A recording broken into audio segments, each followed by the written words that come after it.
What's up, guys? Chad Hogan Live here, and today we're going to be covering some more news stories in lieu of game streaming. We've been doing some cool game streaming here on the channel, but some articles have been popping up that have been riling me up and getting my attention, so I wanted to get your attention, and we take a look at this. The theme is the housing crisis, and I live in Hamilton, Ontario, where it is being absolutely devastated by the housing crisis. And there's lots of different reasons, and what I'm going to talk about today isn't the only reason, but it is one of the reasons, and it is a primary reason. Here we go. According to The Spectator, it is behind a paywall, but rents in Hamilton remain well beyond the reach of some tenants, of many tenants, not just some tenants. The average rent in Hamilton is $1,900 a month, and that is unaffordable for a lot of people who are working a working class job, maybe even working full time. I work full time, and $1,900 a month would be devastating to me. So that's just a little click here, but obviously it won't bring it to the article because I don't subscribe. One bedroom units in Hamilton cost new renters an average of $1,831 in April. Okay, $1,831. So I came across an article yesterday, again by The Spectator, which is behind a paywall. Metrolinx one day ago is moving to expropriate more land along the LRT corridor as Hamilton awaits news on which firms will be shortlisted to bid on project. We'll click it just to see what it brings up quickly.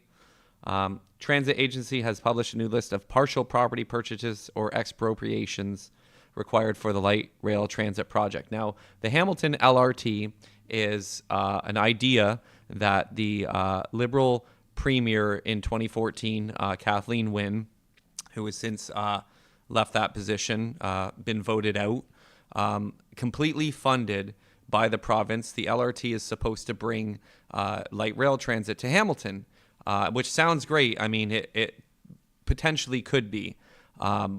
Let's look at the LRT corridor here. The problem is there's no LRT, and it's been over 10 years.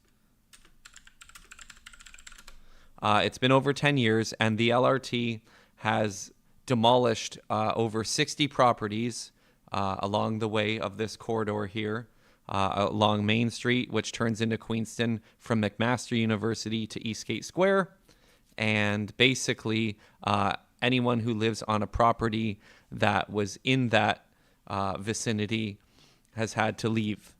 And during a housing crisis, that is not a great thing to happen. In fact, if right now you were asked to leave your home, you might not be able to afford a new one.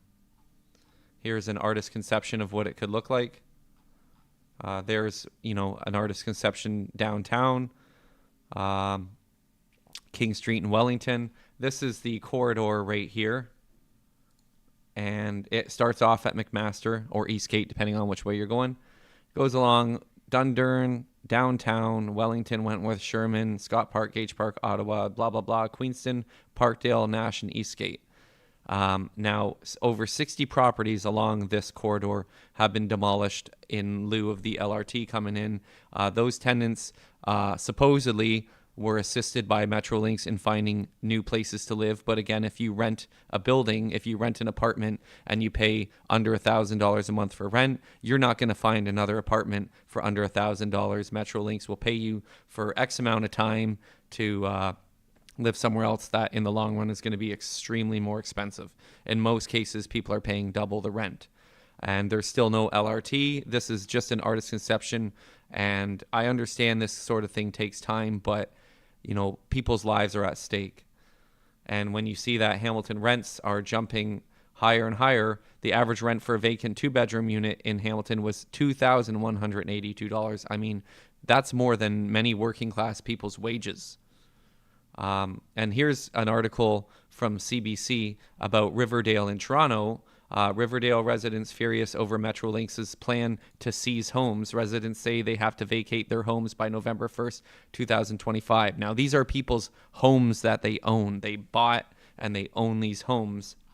According to CBC.ca, several residents in Toronto's Riverdale neighborhood say they're furious to learn that their homes are being expropriated for construction on the new Ontario subway route after being assured their properties would not be affected. Well, isn't that just fantastic? No, it isn't. I can't eat. I can't sleep. I'm sick to my stomach. We got a knock on the door. They say we're taking your house just like that, and they're allowed to. Metrolinx says it's necessary to acquire the properties. We only acquire properties that are absolutely necessary, and we always aim to alert property owners and tenants as early as possible to determine when their property may be needed. We work directly with every single property owner and tenant from the onset to reach amicable agreements, as we know the process can be challenging. That doesn't matter. That doesn't help people's lives. One thing, if you rent an apartment and the apartment decides to sell, that sucks. But if you own your home and you're told to leave because they need to build a new subway line, I mean, I can only imagine how frustrating that be. Higher home prices are a major concern for both tenants and homeowners impacted. Residents say that they have asked Metrolinx staff about temporary relocation during the construction, but were told that wasn't an option. So it doesn't look like Metrolinx is helping very much. This is my home. We are planning on living there for the rest of our lives, and now they are taking it. My children's lives are affected too. Residents say they have to vacate their homes by November 1st, 2025. Then you have problems like this. In Hamilton, there has been a ban on homeless encampments in parks. So the homeless people are moving to the rail trails, which, are beautiful trails for us to bike ride or walk and explore the city in the naturistic scenery that the rail trails can bring us. But unfortunately, now there is an influx of homeless migrants homeless displaced tenants living in these trails, which anyone who's gone down the trails have seen the encampments that are there. And now the city is pushing them to leave the encampments in the trails. Police say the cleanup was prompted by complaints from the public, which of course it is disturbing when you're trying to walk your dog through a trail and you see, whatever activity going on. And usually a homeless encampment isn't a beacon of light. It's usually a beacon of darkness, unfortunately, because of where the tenants are placed. So some of these people might be there because of drug use and abuse, mental illness. Some of these people are definitely there through displacement, including these two folks here who seem like they have been displaced, don't know their business, don't know their life. But not every single person that's homeless is addicted to drugs. There's a lot of people displaced, like things such as the Metrolinx happening. According to CBC.ca, Hamilton couple Margaret DeJong and Calvin Graham got a city notice ordering them to leave their rail trail encampment last week. They said they had no choice but to retreat deeper into the forest. Where are you going to go? You've already pushed them out of the parks, which some people might agree with, some people might disagree with. I'm not here to bring you my opinion. I'm just here to read the news. But if you live in a park in a tent and the police come and the city workers say we're demolishing this encampment, you pretty much have to go live in the forest, basically, okay? And then you're living in the forest and the police come and say you got to leave. Literally, where are you going to go? The sky? DeJong says she's been calling women's shelters 3 times a day looking for a spot. No success. She and Graham have also applied for one of the 40 couple cabins at the new outdoor shelter, but that's full. And the outdoor shelter is on Barton and Tiffany, where Mayor Andrea Horvath made a big bungle last year in ordering Canadian-made tiny homes that actually came from another country, and the $1 million budget ballooned to $5.1 million. And it's supposed to be a temporary solution. It's not going to be, obviously. You can't just kick these people out. They probably will at one point, but if the Barton and Tiffany mini houses are full, then you pretty much have no chance of getting in now because they're full. Police are not using force. The notices were issued after many complaints from nearby residents about safety concerns. Fair enough. It's not safe to have encampments in these trails because now there's no cameras and anything can happen. The Canadian Pacific Kansas City Railway Company owns the tracks alongside the trail, confirmed its police were also in the area Friday issuing tickets to people trespassing on its property. Again, these people have nowhere to go. Where do you want us to go? Parent was turned away from the outdoor shelter because it prioritizes couples and those with pets. two categories he doesn't fall into. Oh yeah, you can't get into a Barton and Tiffany shelter tiny home unless you're a couple or you have a pet. So anyways, the point of me reading that article is that when you're talking about Metrolinx displacing people, and a lot of people have nowhere to go, when you've lived in a building for 10, 20, 30 years of your life, you're paying rent that you're grandfathered into, and now this railway company is coming in saying, we need to demolish this building. We've bought it. We own it now, and we're going to build this light rail transit that doesn't exist yet. We have no light rail transit. This is all just an artist's conception. Maybe if the construction was going to start, say, next year, they give people until next year to leave, but Metrolinx has already demolished many of these properties, and you can see that going up along Queenston and Main Street towards downtown Hamilton. There's a lot of vacant buildings that have been purchased. It's just a mess right now. And by the way, we're in a housing crisis. This isn't 1998 where people can just move somewhere else. This is bad. Some good news, however, according to the public record, city is making vacant land on Frederick Avenue available for affordable housing. Here's the map of Frederick Avenue by Province Street and Campbell Avenue. I believe this is near the Dairy Queen on Main and Ottawa. I could be mistaken. But yeah, Britannia Avenue. So this is in that general area between Kenilworth and Ottawa. That's fantastic. I know there's people that might disagree with turning parking lots into affordable housing, especially if you live in a nice neighborhood. But the only way for this to work, and this is my opinion now, I'm going to insert it because full disclosure, I grew up in social housing. I come from a single parent family. My mom worked hard all her life, and raising two kids by herself, we had some government and social assistance. And it literally made our life normal. My sister and I didn't grow up feeling poor or different than everyone else. I grew up in a survey called 245 Kenora Avenue. It was a fantastic experience. I loved it. It's some of the best times in my life. But definitely the key to that successfully working was that right across the street from us, we had what we called the rich people's houses. And they were just regular houses, but we were in a neighborhood where regular homes and government subsidized homes were in the same neighborhood. And while that might sound scary if you live in a regular home, the government subsidized homes are usually rented out by single parents or families with kids. So it's actually not a bad thing. And I also grew up in an area near Oriole Crescent on a street called Glengrove Avenue, which was the same thing, regular homes mixed intermittently with social housing. And it was a completely normal life for my family and I. And that's how this is going to work. You have to have rich and poor living beside each other. You can't have rich neighborhoods and poor neighborhoods, because then the poor neighborhoods turn into ghetto and the rich neighborhoods turn into snobby, elitist neighborhoods. And if you have everyone living together, it just becomes more normal. Kind of like school. When you have kids in school, kids in class, there's not a rich kids class and a poor kids class. Everyone's just together.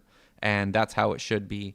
And if we all live together, then nobody's really judging you based on any of that criteria, because you're just a neighbor at that point, and your house is bigger than mine. Who cares? So it's absolutely infuriating to see that Metrolinx is still looking to buy up properties. Let's just go back a bit.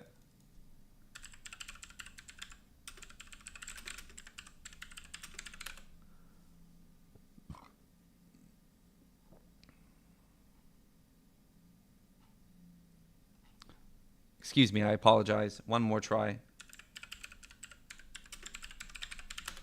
Metrolinx eyes more land along the Hamilton LRT corridor. So that was the corridor that we're looking at here. And I live along this corridor, so that's definitely scary for me. But more importantly, there are many, many other people that live along that corridor who have that worry now in the back of their mind that we might be kicked out of our homes because Metrolinx wants to buy them, and then still no LRT.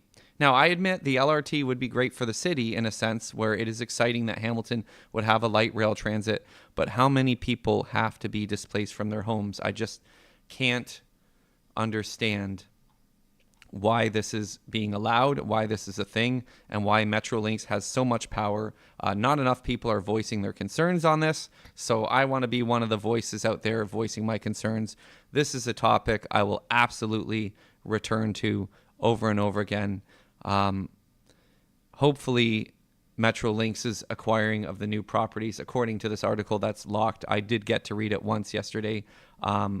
Most of the purchases shouldn't displace tenants. It does say that in the article. Most. So what does most mean? And just like we read here with the Riverdale residents, Metrolinx says they're doing everything they can to help people. And then the people are saying they're not doing enough. They're not giving us an option. They're not giving us accommodations while they figure out a new place to live. They just have until November 1st, 2025 to leave. And that's an insane amount of pressure to put on a family. God bless you people. Hopefully we survive. Hopefully we persevere. And if you're one of the people affected by Metrolinx, you know, my heart goes out to you. And absolutely leave a like, leave a comment.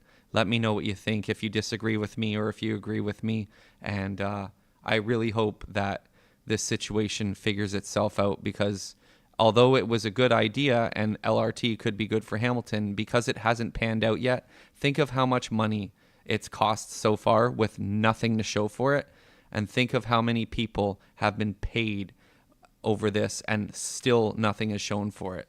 You've given me a contract to build you a new driveway, and 10 years later, you've given me lots of money and there's still no new driveway. Are you going to be happy with me? I'm getting paid. Who cares, right?